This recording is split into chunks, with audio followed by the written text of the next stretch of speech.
Il calcio on the road, un programma curato, ideato e condotto da Renato Scanu in tutta Europa.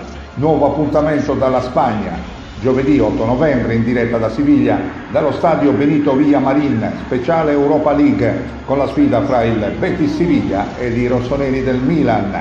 Per la Liga Spagnola, sabato 10 novembre, speciale in diretta dallo Stadio Olimpico di Madrid, per il match Atletico Madrid-Atletico Bilbao. Il grande calcio internazionale in esclusiva su World Sardinia TV in collaborazione con la testata giornalistica sportiva e main sponsor.